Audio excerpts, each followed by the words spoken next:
नमस्ते दोस्तों। क्या आपको ऐसा लग रहा है कि मैं सेल्स में अभी बोर हो चुका हूँ या सेल्स मेरे लिए है ही नहीं? नहीं दोस्तों, ऐसा नहीं है। हर कोई बंदा सेल्स कर सकता है, बट उसको सेल्स के फंडे पता होने चाहिए, सेल्स के मॉड्यूल पता होने चाहिए। तो दोस्तों, आज मैं आपको एक ऐसा मॉड्यूल बताने जा रहा हूँ जिसमें सेल्स में एज अ फील्ड पे हमको कैसे बिहेवियर करना है, कैसे बात करनी है और कैसे सिस्टम में काम करना है।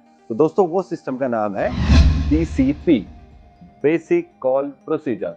यस दोस्तों, बेसिक कॉल प्रोसीजर। दोस्तों, बीसीपी का मतलब क्या होता है वो तो मैंने आपको बताया, बट बीसीपी के जो स्टेप है वो मैं आपको एक विस्तार करके बताता हूँ जिससे आपको समझने में आसानी होगी।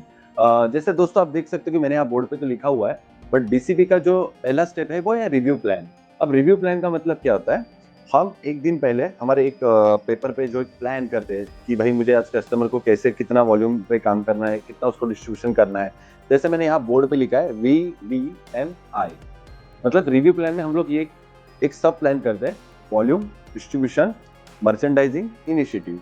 इसका मतलब है कि हमको कस्टमर को कितना वॉल्यूम देना है या कितना उसको टारगेट कवर करना है और कितना उसका बचा हुआ है वो देख के हमको उसका प्लान करना है। और ये रिव्यू प्लान हमको स्टोर के बाहर से करना है। हमारी शीट रहेगी, हम शीट पे एक बार देख लेंगे कि हाँ, मेरा ये टारगेट था, इतना बैलेंस है और इतना मुझे करना है। तो स्टोर के बाहर से एक बार हम लोग प्रिपेयर हो गए कि हाँ, मुझे इतना प्लान करके अंदर जाना है। अब जैसे कि सेकंड स्टेप है एंटर कॉल। अंदर जा रहे हो, अंदर जब जाओगे, जब आप उससे हाथ मिलाओगे, अच्छे से एक स्माइल देके, एक आपका एक्सप्रेशन इतना हाई होना चाहिए कि इसको लगना चाहिए कि हाँ भाई, बंदा एक्साइटेड है। वो हमको देख के खुद एक्साइटेड होना चाहिए। थर्ड स्टेप है स्टोर चेक। दोस्तों, ये स्टेप ऐसी है ना कि जैसे आप स्टोर चेक कर रहे हो, तो स्टोर चेक में हाथ मिलाते हो, थोड़ा इधर उधर नजर घुमा देना है कि भाई मेरे प्रोडक्ट कहाँ लगा है, अगर है तो, या मेरे कॉम्पिटिटर के प्रोडक्ट कहाँ लगा रहा है, जिससे पता चले कि उस वो कौन से प्रोडक्ट कहाँ रख रहा है और उसको कौन से प्रोडक्ट को बेचने में रुचि है। तो स्टोर चेक में एक बेनिफिट होता है, एक या 2 मिनट का काम है। आप उसको आराम से, मतलब देखना नहीं चाहिए, ऐसा लगना चाहिए कि हाँ भाई, मैंने नजर घुमा दी, मुझे पता होना चाहिए। और ये काम आपको प्रैक्टिस से होगा दोस्तों। फोर्थ स्टेप है प्रेजेंटेशन।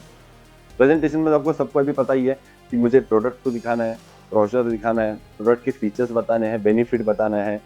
इसमें जब आप काम करोगे ना, तो दोस्तों आपकी बॉडी लैंग्वेज होनी चाहिए, आपका एक हल्की सी चेहरे पे स्माइल होनी चाहिए और प्रोडक्ट को गिव एंड टेक करना है। ऐसे नहीं कि आपके हाथ में ही प्रोडक्ट रहेगा, आपको उसको भी देना है, उससे बार बार लेना देना ये करते रहना है, जिससे एक कस्टमर का रवैया समझ में आता है कि वो आपके प्रोडक्ट में मतलब एक इंटरेस्ट ले रहा है कि नहीं ले रहा है।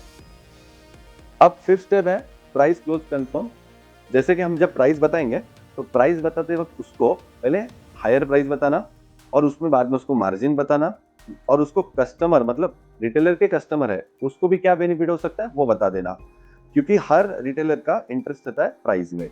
अब उसको अगर उसका मार्जिन पता चला, वो उसमें सेटिस्फाई हो गया है, अगर कस्टमर को भी कुछ ऑफर मिल रही है तो उसको तो फायदा ही होगा। और जब ये आप बताओगे तो उससे क्लोज कंफर्म करा के ले लीजिए, इनवॉइस आप जनरेट कर दीजिए। और जब इनवॉइस जनरेट हो जाता है, सिक्स स्टेप है कलेक्शन। अब आप बोलोगे कलेक्शन, देखो जो ओल्ड सेल्समैन रहते हैं, वीक टू वीक आते हैं, उनका पीछे का चेक बैलेंस रहता है, तो वो चेक ले लेना जरूरी है। या अगर कोई माल दिया, उसका पेमेंट बैलेंस है, तो बहुत सारे दुकानदार सेल्समैन को पेमेंट दे देते हैं, तो ये कलेक्शन स्टेप में आ जाता है। अब दोस्तों, ये जो स्टेप है ना, रिकॉर्ड एंड रिपोर्ट। अब रिकॉर्ड एंड रिपोर्ट का सबसे बड़ा मतलब है कि दुकान में 1 मिनट खड़ा हो गए, हमको ये चेक करना है कि मैंने जो इसको प्लान दिया था वो ओके हो गया। ओके, ठीक है। अगर मैंने डिस्ट्रीब्यूशन जो सोचा था, जैसे मुझे इसको 6 प्रोडक्ट देने थे, उसमें से मैंने कितने दिए वो मेरे को देखना है। मैंने पेमेंट बराबर लिया है, मैंने उससे साइन ले लिया है या मैंने उससे रीचेक करा लिया है। ओके। रिकॉर्ड एंड रिपोर्ट का मतलब है खुद को कंफर्म करा के इनडायरेक्टली लेना। अब दोस्तों, लीव कॉल। कस्टमर को अच्छे से स्माइल दे के हाथ मिलाना है। यहाँ आपका प्रोडक्ट कितना बिक रहा है, नहीं बिक रहा है, वो बात की बात है, बट लीव कॉल में आपको फिर से आना है, वो सोच के आप उससे हाथ मिला के अच्छे से स्माइल देके आपको दुकान से बाहर आना है। जैसे लीव कॉल हो जाता है, कॉल एनालिसिस। अब दोस्तों देख लीजिए, इंटर कॉल और लीव कॉल, ये जो स्टेप है, 1 2 3 4 5 6 7, ये 7 स्टेप आपको दुकान के अंदर करनी है।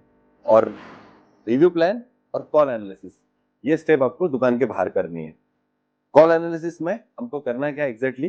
कॉल एनालिसिस में हमको ये करना है कि जो हमने रिव्यू प्लान में जितना वो स्टोर का हमने प्लान सोचा था, वॉल्यूम का, बिजनेस का, जैसा एक हमने सोचा था 75,000, तो मेरा 75,000 हो गए।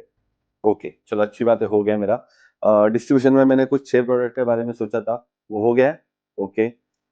मर्चेंडाइजिंग में मैंने जैसे राइट टू लेफ्ट देखा था मैंने स्टोर, मेरे प्रोडक्ट कहाँ रखे वो मैंने देखा था। जैसे मेरा मर्चेंडाइजर आएगा तो मैं उसको बता सकता हूँ, या मैं खुद मर्चेंडाइजिंग भी कर सकता हूँ।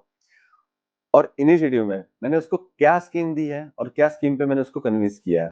तो ये कॉल एनालिसिस करना इसलिए ज़रूरी है, इससे पता चलता है कि आपने अपने दुकान को सब बातें बराबर बताई है, आपका वॉल्यूम हिट हुआ है, अगर नहीं हुआ है, तो कितना कम गिर गया है।